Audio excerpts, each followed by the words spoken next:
Oh, you're not. Take a seat. We'll stand. I chose to stand. No, because don't you want to record it? All right, so joining us here in the media center here at Gainesville Raceway at the season opening Gatornationals is officially your number one top qualifier for the first time in his career, Josh Hart, thanks to Friday's run of 3.658 at a track record 340 miles an hour. Josh, I think you've been in this position, or were in this position one or two times as provisional, but to have the yellow hat officially as number one, how good does that feel to kind of finish that off?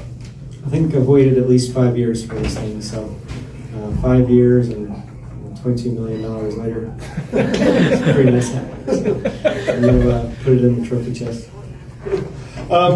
Talk about today, obviously, vastly different conditions. Take me through what you thought of today, just obviously how important that's going to be for tomorrow for eliminations.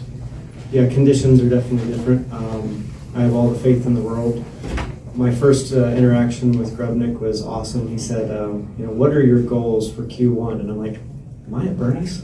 I'm like, I don't know, I've never thought about that. And he said, what are your goals? I said, well, I've never been number one qualifier. So he said, oh, that's okay, I'll go get you a hat.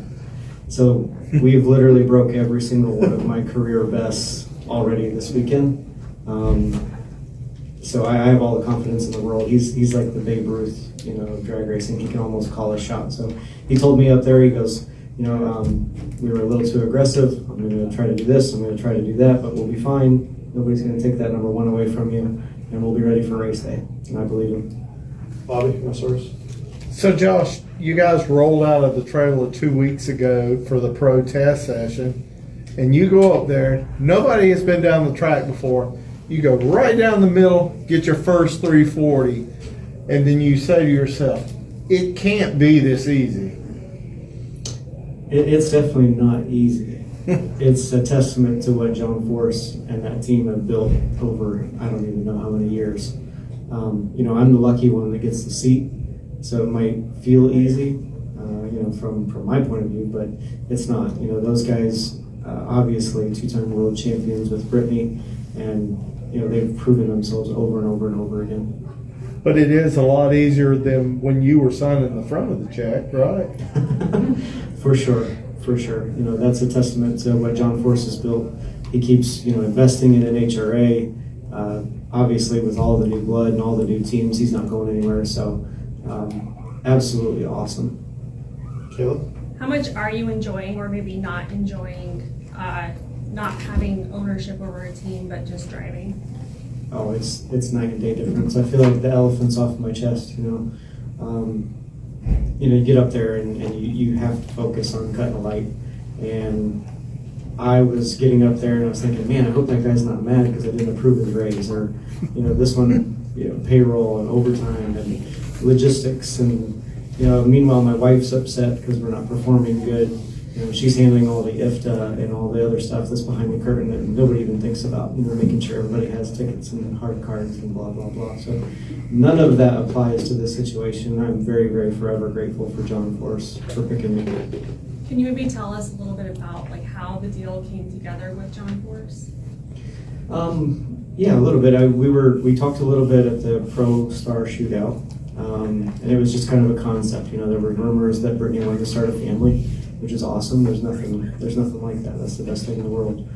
So, we thought, well, that would be cool. And then we run it up in the call out, or whatever you call that place. And I thought, maybe we're going to turn it around this year. So, for me, selfishly, I thought my team is going to turn it around.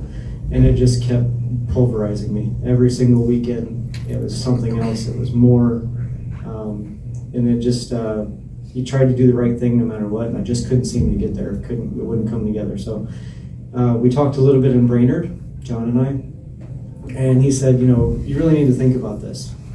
And he put a contract in front of me, and I thought, okay. So I fired back a couple of shots, still hoping again that things were going to turn around, and then we go into Indy, and we struggled again. And John, bullishly, as John Force does and can get away with, walked up to the tow vehicle and said, that final contract will be on your desk on Monday. Wow. And I said, yes, sir. You know, so, when your phone rings and it says John Forrest, you answer the damn phone. So. It never says John Force. It says no caller ID. Actually, it does say John Forrest. Jerry Jordan, KickingTheTires.net. So along a little bit of those lines, but the resources that John Force has versus what you have with your team, and having to worry about that. You said that elephant off your shoulders, off your chest. What's it like just going in there and focusing just on the racing now and be able to do that with all the noise in the background? Yeah, so let me add some color to the resource part. It's not about money. You know, everybody it does take a lot of money. These cars run on money, but it doesn't matter how much money you throw at it, and I feel like I'm a prime example of that. You know, we were spending more per year than some of the heaviest hitters out here, and we just couldn't get it together. It's about buying the right parts and timing those parts and making sure everything falls into place to be able to get you where you want to go. So it's not just strictly, when you say resources, money. I walked into John Force Racing and every single thing is at their fingertips. There's research, there's development, there's safety development, there's just things that you wouldn't think about unless you've been John Force, or probably maybe even Connie Coletta, I don't know. But it will take your breath away when you walk in and look at their operation. So what's it like to not have to worry about it? Well, number one, I know that my safety is always top priority, you know, and that's reassuring for my family. And then the performance, I think, speaks for itself. So as long as I can show up, and that's basically all I have to do is show up and drive, do a good job, cut a good light, I think you'll see a lot of us in the winner's circle. Hey, Jay. Josh, you've been so supportive of your new team owner and partner, John Forrest, and you know that's great. Everyone loves John, but there's something to be said about your driving characteristic, because you've now started your career here.